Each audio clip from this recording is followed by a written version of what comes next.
इस कहानी के पहले भाग में आपने देखा कि कैसे रति की शादी एक ऐसे घर में हो जाती है जहां उसकी सास सौतेली होती है और वो पूरे घर वालों को अपने इशारों पर नचाती है। रति छत से सूखे कपड़े उतार कर ले जा रही थी कि तभी उसकी नजर लक्ष्मी पर पड़ती है, जो किसी तरह चोरी से सुनील के अलमारी खोलने की कोशिश कर रही होती है। अरे, ये माँ जी को क्या हो गया? चोरों जैसे क्यों आप मेरी अलमारी खोल रही हैं माँ जी? आपको क्या चाहिए मुझे बताइए। अरे वाह, क्या चाहिए मुझे बताइए। अरे मैं इस घर की मालकिन हूँ, पूरा घर मेरे इशारों पर नाचता है और तुम्हें बताऊं कि मुझे क्या चाहिए? हट यहाँ से। और वो उसे जोर से धक्का देती है। जैसे ही लक्ष्मी रति को धक्का देती है, उसके सर पर चोट लग जाती है और वो बेहोश होकर गिर जाती है। रति के आसपास पूरा परिवार खड़ा रहता है। डॉक्टर जैसे ही उसे देखकर जाता है, रति को होश आता है। अरे बेटा, तुम दूर क्यों खड़े हो? मेरे पास आओ, मैं तुम्हारी माँ हूँ, कमला। रति के मुंह से लक्ष्मी सारंग की माँ का नाम सुनती है तो हैरान सी रह जाती है। क्या बोला रति बहू? चुप कर डायन, तूने मेरे पति और बेटे का हाल बेहाल कर दिया। अब तू मेरी बहू को भी गुलाम बनाना चाहती है? रुक, अभी मजा चखाती हूँ।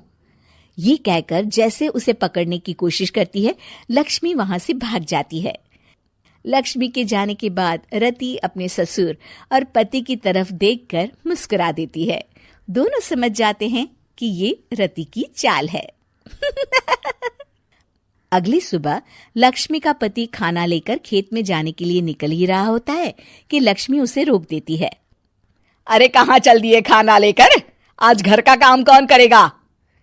तभी पीछे से रति आ जाती है और जोर से चिल्लाती है।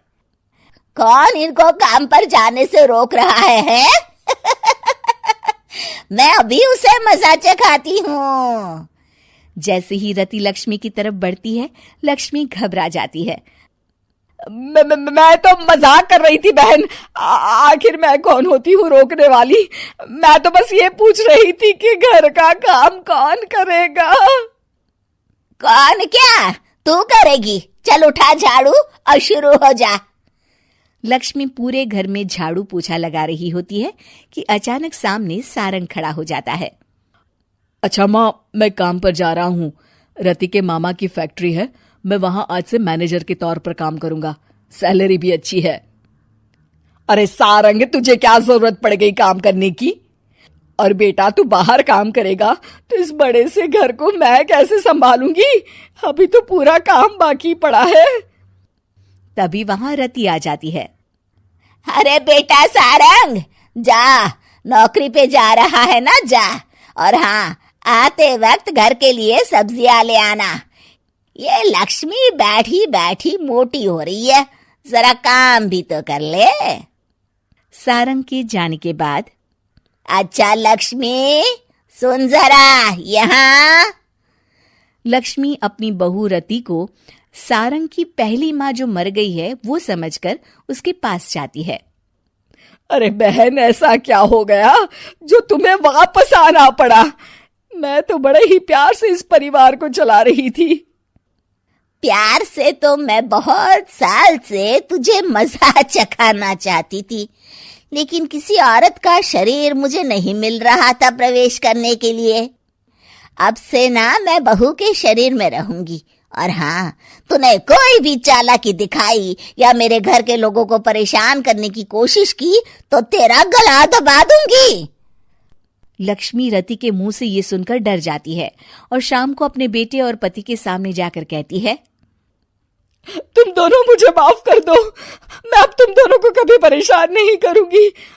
और बहू, तुम मेरी बेटी की तरह हो, बस अब बेटी की तरह ही बनकर रहना।